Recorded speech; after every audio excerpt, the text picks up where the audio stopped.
Morning, chaps. How are we? Day two of the library thing. And here's Clive back. And we want to take this story on a bit, if you'll let me.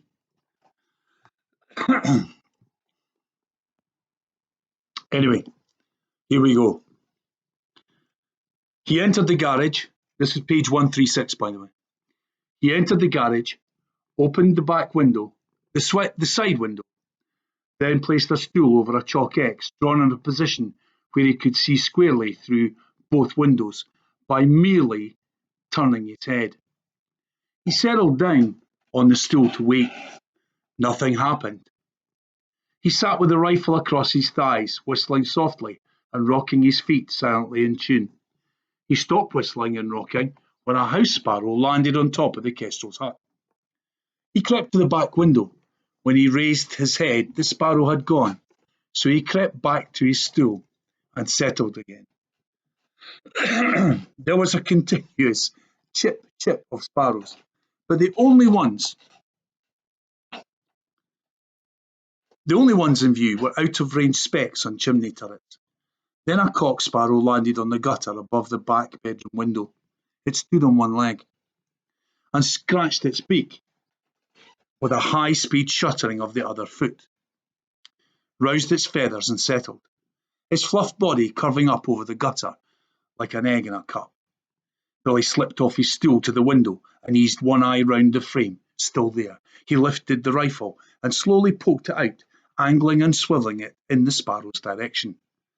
The sparrow stopped chipping and looked about, its feathers slicking to its body, revealing its true thin shape. Billy froze. Pause. The sparrow relaxed and continued its song. Chip, chip, chip. Billy scromed into a comfortable kneeling position and, jacking his left elbow on the window ledge and steadying the barrel on the side of the frame, brought the sparrow into sight. A grey pom-pom with a black bib, a grey capped head turning in profile to silhouette, the tiny beak splitting wide at each utterance.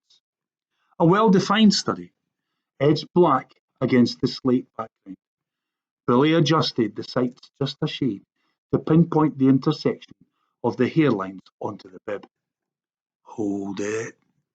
Squeeze. The kickback made him jump and blink and open both eyes in time to see the sparrow plumping, head first, wings out, down the black cloth of brick.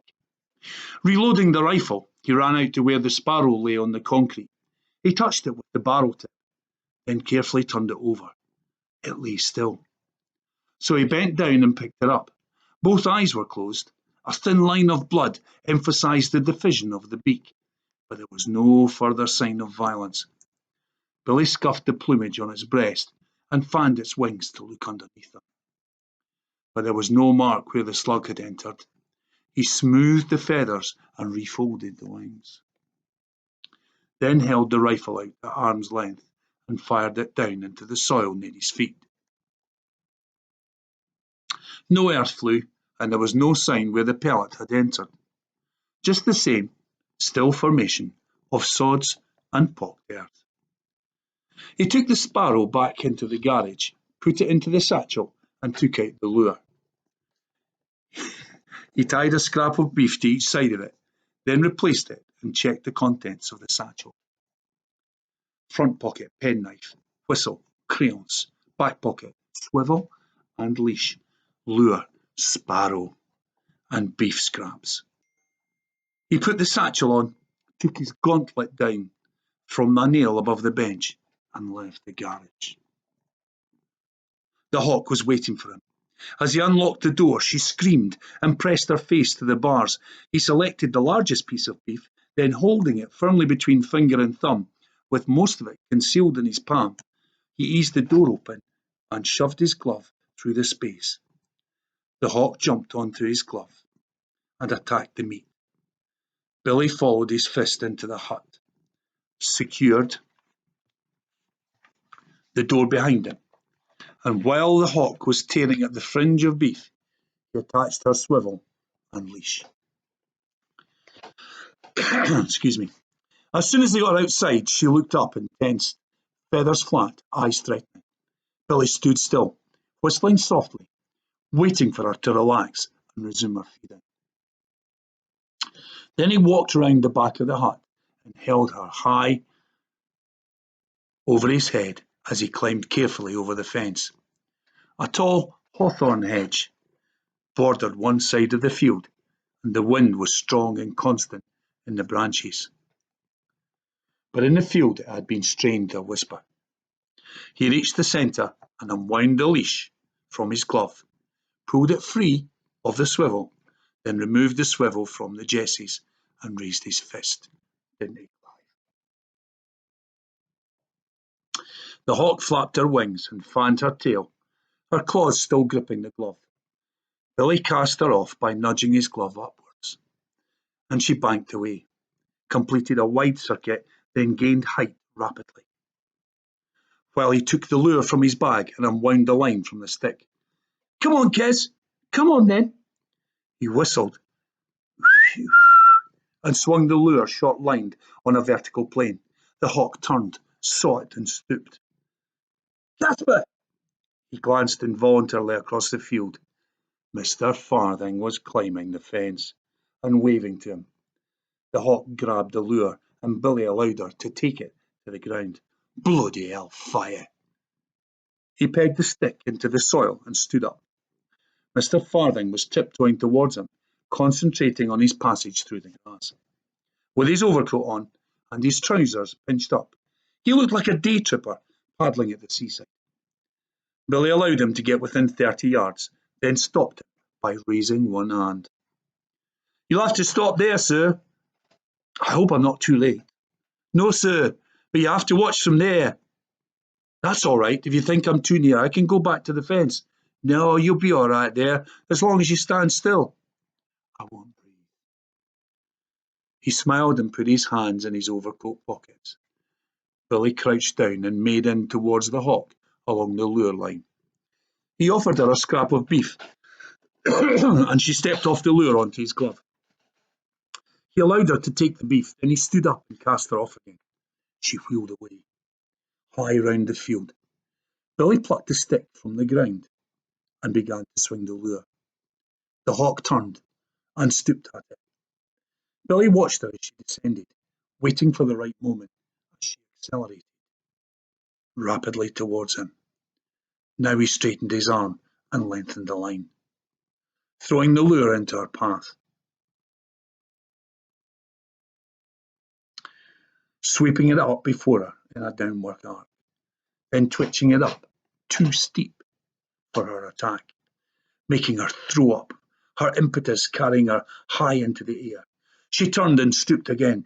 Billy presented the lure again and again, each time smoothly before her, an inch before her, so that the next wing beat must catch it, or the next, working the lure like a top matador's cape, encouraging the hawk, making her stoop faster and harder, making Mr. Farthing hold his breath at each stoop and near miss. Each time she made off, Billy called her continually, then stooped in concentration as he timed his throw and leaned into the long distance drawing of the lure and the hawk in its wake. Her eyes fixed, beak open, angling her body and adjusting her flight to any slight shift in speed or direction. She tried a new tactic and came in low, seeming to flip within a pocket of silence. Close to the ground, Billy flexed at the knees and flattened the plane of the swing, allowing the lengthening line to pay out before her. "Come on this time, Kes, this time." "Come on then, Kes, once more, last time."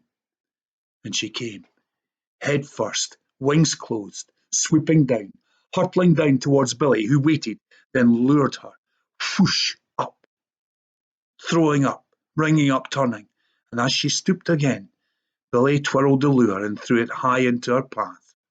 She caught it and clutched it down to the ground. "Marvellous, Caspar! Brilliant! That's one of the most exciting things I've ever seen." Billy blushed, and there was silence, while they both looked at the hawk. The hawk looked back, her breast still heaving from her exertions. It's beautiful, isn't it? Do you know, this is the first time I've ever been really close to a hawk. Billy smiled and stroked her breast, throttling under her wings with his fingers. Seems all right with you, though. Only 'cause she thinks I'm not bothered. Well, when she used to pet me, I kept my finger there as though it didn't hurt. So after a bit, she just packed it in.